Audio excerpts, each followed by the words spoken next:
Coucou, j'espère que tu vas bien. Cette semaine, je te parle de comment notre âme, depuis quelque temps, nous invite à sortir de notre zone de confort. Je sais pas de ton côté, mais de mon côté et du côté de mes amis, aussi des personnes que j'accompagne, il y a énormément de changements, autant à l'intérieur qu'à l'extérieur, que ce soit des changements de lieu de vie, des changements de relations, de profession, des questionnements, etc.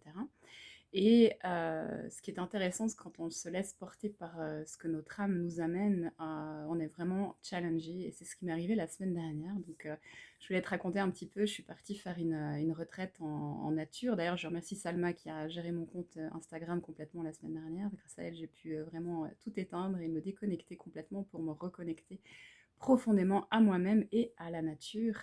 Et donc une partie de la retraite était en groupe, avec des rituels, des préparations, pas toujours faciles, des choses très profondes qui te mettent dans un état de conscience modifié qui fait travailler beaucoup de choses. Donc ça, c'était 2 jours de préparation en groupe. Et puis ensuite, on a été à se mettre tout seul pendant 3 jours.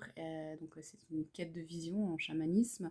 Et l'idée, c'est d'être dans un espace sacré, en nature, tout seul, avec une diète spéciale, qu'on mange pas beaucoup, et on n'a aucune distraction. C'est-à-dire pas de téléphone, bien sûr, mais pas non plus de livres, rien. On est juste là, avec soi-même, pas même de montre, et on perd complètement en fait la notion du temps, c'est très intéressant, et on se retrouve face à soi-même. Et moi j'ai l'habitude de méditer, j'ai l'habitude d'être dans l'inconfort, etc. Mais là, j'avoue que 3 jours de suite et 3 nuits aussi, c'était assez long et c'était très très dur. Et surtout qu'il y avait la faim, puisqu'on était en régime spécial, on travaille avec les plantes. Donc les plantes viennent aussi amener des informations, des choses, te montrer tes ombres, tes blessures.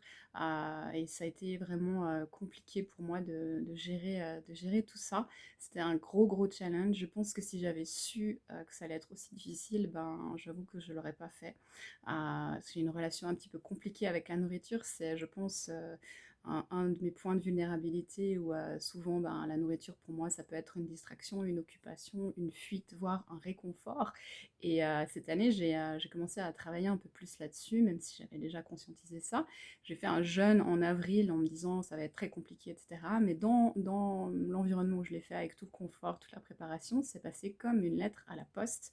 Et j'étais super fière de moi. Et je pense que c'était un peu la préparation pour ce qui m'est arrivé la semaine dernière, parce que la semaine dernière, j'ai vraiment souffert de la faim. Mais voilà, j'entendais quand même toujours cette petite voix, la voix de mon âme qui me disait t'inquiète pas, ça va aller, tu vas y arriver, tout va bien se passer. Et le fait d'avoir faim, le fait d'avoir les ondes qui remontent, le fait de ne pas pouvoir t'échapper dans aucune distraction, d'être juste là avec toi, avec ton âme, avec ton essence, avec la nature, dans le moment présent, et ben, il se passait des trucs extraordinaires. J'ai pu ouvrir de nouveaux canaux, notamment au niveau de la médiumnité, des nouvelles perceptions au niveau du monde subtil, des nouvelles formes de communication, donc des choses extraordinaires qui sont arrivées. Le résultat est là.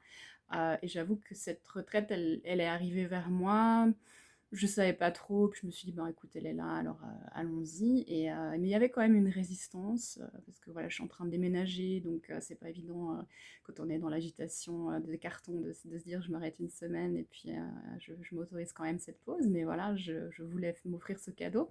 Et même à la retraite elle-même, il y avait des résistances, c'est-à-dire au début, certaines pratiques, j'ai trouvé tellement fortes que j'avais pas envie d'y aller. Et puis j'entendais cette petite voix, mais accepte, regarde, il y a les opportunités ici, prends ce qu'elle a, reçois ce qu'elle a, ouvre-toi à ça. Et même si c'était dur, même si ça demande du courage, je regrette vraiment pas, du coup, parce que vraiment, il s'est passé des belles choses. Donc voilà, tout ça pour te donner un exemple et te demander, toi, où tu en es avec ce que ton âme te demande de faire ou te montre, à quel moment ça te demande du courage et à quel moment ça te demande de sortir de ta zone de confiance. Est-ce que tu peux un petit peu regarder ces questions, être brutalement honnête avec toi-même et conscientiser un petit peu tout ça pour te laisser porter et oser faire des choses que tu n'as jamais fait avant pour voir à quel point ça ouvre et ça nous remet juste dans l'énergie du cœur. Donc écouter son âme, c'est le message de la semaine et sortir de sa zone de confort. Fais-moi un petit retour, je te souhaite une excellente semaine, merci.